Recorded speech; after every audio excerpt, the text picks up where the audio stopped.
Bienvenidos nuevamente a Semana en Línea. En el programa de hoy hablaremos de la mayor amenaza para los mercados, la inflación. El aumento de precios a nivel global no cede y el Banco Central de Reserva responde alzando nuevamente su tasa de interés en 25 puntos básicos. Con esto la tasa llega a 7%, un nuevo máximo histórico, con el objetivo de volver al rango meta de inflación en la segunda mitad del próximo año. Más adelante vamos a profundizar en las consecuencias de la inflación y la política monetaria, tanto en el tipo de cambio como en los instrumentos de renta fija a nivel internacional. Importante también que no se pierda nuestra entrevista exclusiva a Ricardo El Tigre Gareca, ex seleccionador de la selección peruana de fútbol. El Tigre nos dio un balance de lo que fue su gestión al mando del equipo peruano, las claves de su éxito y algunas perspectivas hacia el futuro. Estamos seguros que tanto hinchas como gestores apreciarán las lecciones del Tigre. Estos 108 años he tenido propuestas económicas, he tenido propuestas de otros lugares y ni siquiera las registré. ¿Por qué? Porque lo único que me interesaba nada más es desarrollar el compromiso que yo tenía asumido con la selección peruana. Entonces, como estuve abocado a todo eso, no tengo nada que reprocharme, no tengo nada que hacer, sabiendo, aún reconociendo y sabiendo que lógicamente que pude haber tomado alguna que otra determinación que lógicamente que forma parte de la experiencia, del aprendizaje, de los errores que uno nunca deja de cometer. Ya saben, solo en semanaeconómica.com. Ahora pasemos a hablar de las secuelas que dejan las elecciones locales y regionales. Renovación Popular de Rafael López Aliaga no solo ganó en la Municipalidad de Lima Metropolitana, también obtuvo 12 alcaldías distritales en la capital, principalmente lo que se denomina como Lima Moderna. Mientras tanto, entre Fuerza Popular, Acción Popular y los partidos de izquierda con la justa suman 2 alcaldías. Los distritos con los estratos sociales más altos están mandando un mensaje que parece bastante claro. Quieren lo más opuesto al gobierno central y ahí es donde el partido de Porky ha sabido cosechar votos. Pero la campaña ya acabó y ahora toca gobernar.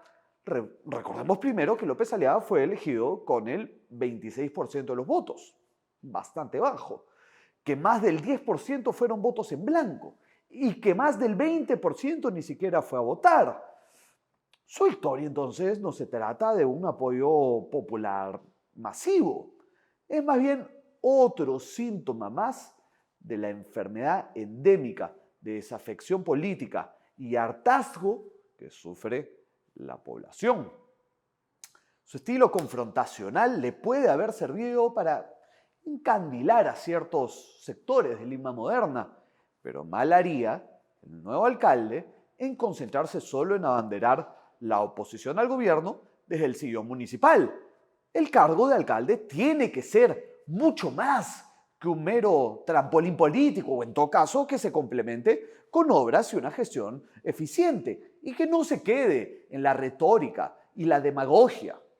Es necesario que en esta nueva etapa política López Aliaga demuestre capacidad de trabajar con otras autoridades e instituciones, algo que hasta el momento, y guiándonos además por sus propias declaraciones de los últimos días, parece no ser una de sus prioridades, por lo menos no con el Ejecutivo. Y a propósito, nuestra redacción ha preparado un análisis sobre sus principales propuestas en temas de infraestructura y transporte. Veamos qué dice al respecto nuestro último reporte especial. Al nuevo alcalde en Lima no le queda otra que dialogar con el Ejecutivo para viabilizar los proyectos de infraestructura de su plan de gobierno y de manera más específica con el Ministerio de Economía y con el de Transportes. Por ejemplo, Las modificaciones al metropolitano propuestas por López Aliaga requerirán pasar por la Autoridad de Transporte Urbano que pertenece al MTC.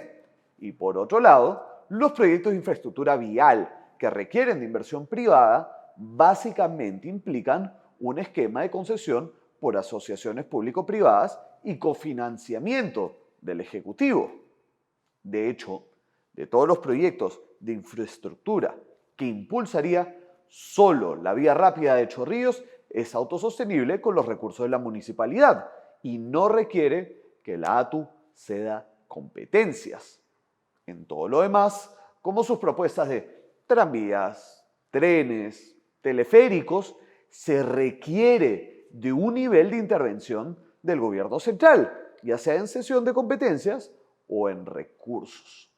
Los proyectos más ambiciosos propuestos por López Aliaga se harían bajo la modalidad de acuerdos gobierno-gobierno, pues ahí también resulta necesaria la intervención del Ejecutivo, casi que la única vía para autofinanciar proyectos que le queda es a través de los muy impopulares peajes. Y el nuevo alcalde, de hecho, se ha mostrado a favor de renegociar los que existen para que reduzcan sus montos. No sería políticamente inteligente optar ahora por la vía contraria e implementar más cobros a los usuarios. Aun con todo esto, López Aliaga quiere mantener su línea política de oposición anticastillista y se rehúsa a participar en cualquier diálogo con el Ejecutivo. Y aunque realmente coordinar políticas con este gobierno puede ser una pesadilla, la alternativa es una gestión edil con promesas incumplidas y planes truncos. Parece que al flamante alcalde de la capital no le queda otra que tragarse el sapo y dialogar con ciertos sectores clave para sus intereses, tal como lo está haciendo ahora el sector privado. ¿O acaso, cuando los ministros se presentaron en Perumín, los empresarios invitados se pararon y se fueron? No, algunos incluso se quedaron a aplaudir. Sigamos el ejemplo del sector privado, para esto también, flamante alcalde. Pasemos ahora a hablar de inflación, enfocándonos en inversiones y reconfiguraciones de portafolio, en nuestro segmento de mercados y finanzas. No se lo pierdan.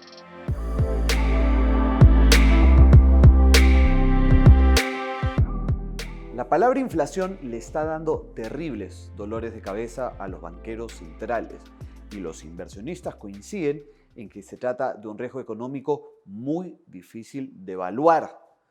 Hoy, en Inversión y Retorno, nuestro segmento de mercados y finanzas, auspiciado por Prima AFP, les traemos una actualización sobre los nuevos desarrollos de este fenómeno y sus implicancias tanto en el tipo de cambio como en las inversiones financieras. Todos recordamos que el dólar se disparó el año pasado por la incertidumbre política, pero el gobierno, felizmente, cumplió poco de lo que prometió en campaña y luego de un periodo de relativa calma a nivel internacional, el sol volvió a apreciarse frente al dólar. Ahora, la creciente inflación ha vuelto a cambiar el panorama. La política monetaria agresiva de la Reserva Federal de Estados Unidos ha generado una fuerte subida del dólar. Entonces, ¿qué podemos esperar de la inflación, de las tasas de interés y del tipo de cambio en el próximo año? Hablamos con Redson Massa, gerente de renta fija de Prima AFP, y esto fue lo que nos dijo. 2023, las expectativas de inflación definitivamente vienen cayéndose rápidamente, más que nada por los bancos centrales a nivel global vienen haciendo en los últimos meses, subiendo sus tasas de interés muy rápidamente, lo cual está generando que la probabilidad de desaceleración para el 2023 sean bien altas, ¿ya? Algunos países ya están entrando a un periodo recesivo o de desaceleración muy rápida, entonces es muy probable que en el 2023 veamos un periodo de desinflación rápida en la medida de activos. Creemos que la subida de tasas de interés por parte de la Reserva Federal, que está haciendo que el dólar se aprecie, en algo contra las monedas desarrolladas más que nada y contra monedas emergentes en menor instancia, es porque los bancos centrales de Latinoamérica subieron tasas de interés con anticipación en el año 2021 y en 2022 continuaron con su política monetaria restrictiva. Entonces hay un diferencial de tasa de interés muy favorable a países emergentes. Caso Perú, que tiene una tasa de referencia de 7 contra una reserva federal que tiene una tasa de referencia de 3, o sea, estás hablando de casi 400 puntos básicos a favor del sol. Igual sucede con Brasil, igual sucede con Chile, con México, con Colombia. Todos los bancos centrales con objetivos de inflación bien marcados en Latinoamérica han hecho una labor, diría, extraordinaria en comparación con países desarrollados. Por lo tanto, pensaría yo que el tipo de cambio y el dólar debería estar tocando picos a nivel con países desarrollados muy probablemente a finales del cuarto trimestre del 2022 o principios del 2023. Y en el caso de países emergentes, me inclinaría a pensar que ya estamos en niveles bien altos del tipo de cambio y al dólar. A mí me da la impresión de que, dado los diferenciales de tasa de interés, a estos niveles de tipo de cambio estaría pensando yo ponerme más en soles que en dólares, pero de manera muy gradual. Los inversionistas también están buscando adaptarse a este contexto de alta inflación, incertidumbre y un dólar más fuerte. Instrumentos de renta fija, como los bonos soberanos en soles a 10 años, están ofreciendo rendimientos en máximos históricos, mientras que la volatilidad global empuja al inversionista hacia instrumentos de mayor liquidez, pero también a ser más cautos con su exposición a la renta variable. La recomposición de las carteras, definitivamente las tasas de interés nominales que estamos viendo a nivel global, no las hemos visto en los últimos 20-25 años. Y todo va a depender de qué se espera con el tema de inflación. Entonces, si nosotros asumimos que los bancos centrales van a ser exitosos controlando la inflación en el año 2023 o 2022, que lo vienen haciendo paulatinamente, y en el 2023 entramos a un periodo de transición de que la inflación o desinflación global se empieza a generar, todos los activos de renta fija deberían performar de manera muy positiva. Por lo tanto, creemos que tanto activos de renta fija como de renta variable se están empezando a ver muy baratos en términos históricos. Lógico, la gran incógnita es la inflación. También creemos que la tarea que han hecho los bancos centrales latinoamericanos ha generado un premio de tasas muy importante, que si la inflación empieza a verse o a convergerse hacia los rangos metas, estos activos deberían caminar en el 2023 de manera muy importante. Por lo tanto, los portafolios los estamos a estos niveles de tasa, ya empezamos a incrementar lentamente las duraciones de los portafolios y estamos viendo dónde podemos incrementar riesgo de crédito a nivel país y a nivel corporativo. A nivel país estamos siendo muy selectivos porque hay que escoger países que tienen cuentas macroeconómicas sólidas. Dentro de términos relativos, Perú todavía se ve bien, por ejemplo. Brasil tiene una deuda PBI muy alta, pero por ejemplo Brasil tiene la deuda en moneda local, la mayoría, casi el 90% de la deuda es en moneda local, lo cual le da mucha flexibilidad a Brasil. Entonces estamos siendo bien selectivos a nivel países y a nivel corporativos también estamos buscando compañías que tengan buenos estados financieros, que tengan un management sólido, que tengan poder de precios, que puedan generar utilidades en un entorno tan complicado como el que estamos viendo en estos momentos, ¿no? A pesar del complejo panorama económico que estaremos enfrentando en el corto y mediano plazo, queda claro que un análisis fino puede sacar a la luz oportunidades altamente rentables para sacarle provecho a esta coyuntura. Pasemos ahora a nuestro bloque de sostenibilidad, donde hablaremos sobre el rol social de las empresas y el trabajo del Pacto de las Naciones Unidas en el Perú.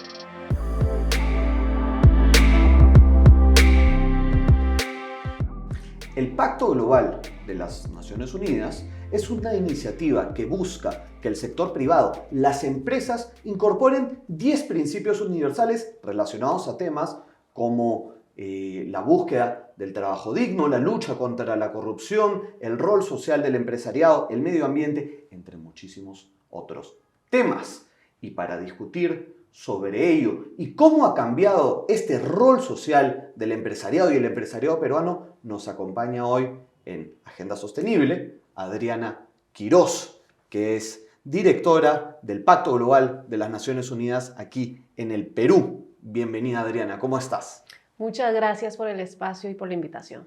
Encantados de tenerte aquí, Adriana. Cuéntame, ¿cómo ha cambiado la relación entre las empresas y la sociedad luego de este periodo bastante disruptivo que hemos pasado en los últimos años, que ha sido la pandemia?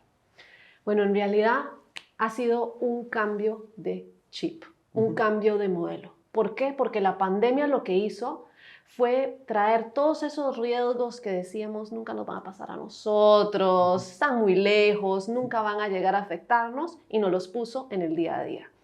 Entonces, ¿qué ha hecho la pandemia? Nos ha ecualizado, nos ha hecho entender que los efectos de una pandemia, de una crisis climática, de una crisis económica, de cualquier tipo de riesgo que tengamos presente, nos puede afectar a todas y todos por igual.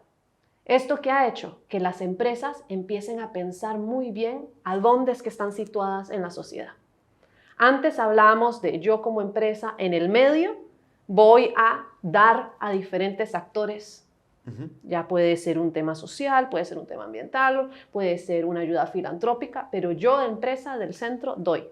Ahora nos damos cuenta que el tema está en el centro y la empresa es uno de tantos actores que pueden movilizar el impacto positivo hacia adelante. Cuéntame un poco también sobre el pacto, porque de hecho ustedes recientemente han relanzado el pacto a través de un modelo de operación directa. Cuéntame un poco qué significa esto para que también nuestra audiencia lo pueda entender, cómo se está dando este proceso de implementación y cuáles son los objetivos que se han trazado para el corto y mediano plazo. Bueno, el Pacto Global es una iniciativa que empezó en el año 1999, cuando el secretario general de las Naciones Unidas le hizo un llamado al empresariado, al sector privado, para incorporar un rostro humano al mercado global. En ese momento, 44 empresas se sumaron y hoy somos la iniciativa de sostenibilidad corporativa más grande del mundo. Tenemos más de 17,000 empresas en más de 170 países. Una brutalidad. Es enorme. ¿Y eso qué nos ha permitido? Nos ha permitido entender cuáles son los temas que las empresas deberían de trabajar para tener esta visión holística de sostenibilidad. Entonces, trabajamos temas de derechos humanos, estándares laborales, medio ambiente y anticorrupción. En el Perú lanzamos este año un modelo de operación directa de la mano con la Oficina del Coordinador Residente de Naciones Unidas y del Sistema de Naciones Unidas en el Perú. ¿Y eso qué hace? Que nosotros podamos traer toda la oferta programática, todos los estándares de calidad y todos los estándares de integridad directamente desde la sede de Naciones Unidas y la sede del Pacto Global para las empresas del Perú. Entonces, de esa manera entiendo que la información que se canaliza hacia el Perú llega mucho más rápido a las empresas y es información más rica además de la que disponen. Claro, porque además de eso nos permite actualizar, nos permite adaptar y nos permite implementar todos estos estándares internacionales y todas estas grandes ambiciones para que el Perú pueda avanzar en sostenibilidad. Me gusta eso que has dicho, grandes ambiciones. Cuando pensamos en las empresas peruanas, ¿cuál es el rol que pueden jugar para generar estos grandes cambios que son necesarios de cara a problemáticas globales, como lo puede ser el cambio climático, como lo puede ser la desigualdad social? ¿Qué podemos ambicionar como empresas locales de cara a estos problemas que parecen ser mucho más grandes que nosotros? Justamente hoy estaba reflexionando sobre esto en la mañana con un grupo de empresas y lo que hablábamos es que ya pasaron los días donde decíamos, pero estoy cumpliendo la ley, estoy cumpliendo la norma. Hay que hacer mucho más, porque si las empresas no se juntan entre ellas y con otros actores para empujar hacia adelante y jalar a los demás, realmente va a ser muy difícil que nosotros podamos implementar soluciones a tiempo. Estamos en un mundo y en un momento de urgencia. Ya no hay tiempo para gastar. Es la década de la acción por algo, ¿no? Entonces, las empresas, ¿qué podemos hacer? Podemos, primero que todo, evaluarnos hacia adentro. ¿no? ¿Qué tengo, qué no tengo y dónde puedo influir? Priorizando exactamente los temas en que nosotros podemos mover la aguja. Y después juntarnos con Estado, con sociedad civil, con academia, con otros actores, pero también con las mismas empresas, porque tenemos que entender que si yo no prospero, nadie más prospera. Mencionabas una palabra también importantísima, que es urgencia. Estamos en una situación que realmente demanda acciones importantes, urgentes. Hoy ya no es un nice to have, ahora es un deber prácticamente del sector privado. ¿Cuáles son las consecuencias de no asumir este rol, de que el sector privado no se ponga la camiseta para poder cerrar estas brechas, para poder, digamos, compensar el daño que se ha hecho en el pasado? ¿Qué es lo que podría pasar? Bueno, no sería muy bonito. Y no estamos siendo fatalistas, además. No estamos siendo fatalistas. He hablado con muchas personas que me han dicho, pero en el peor de los casos cierro la empresa y ya. Y no es así. No es así. Porque de las empresas dependen sus trabajadores, dependen otras empresas que son proveedores, dependen de sus procesos y que sus procesos sean limpios y que sus procesos estén de acuerdo a estos estándares laborales. Depende la comunidad entera. Una empresa puede ser perfecta en papel, puede tener prácticas internas preciosas que se puede ganar todos los premios del mundo, pero si su comunidad, si su país no está bien, no puede prosperar. Entonces ahora lo que estamos es enfocando esta urgencia en ambiciones claras y altas con objetivos, ojalá basados en la ciencia y en la data. ¿Para qué? Para crear resiliencia. No solo la resiliencia de la empresa, sino la resiliencia del país. Clarísimo, Adriana, y muchísimas gracias por haber compartido todo tu conocimiento, toda tu experiencia, toda tu pasión por estos temas aquí en Agenda Sostenible. Es un gusto tenerte aquí.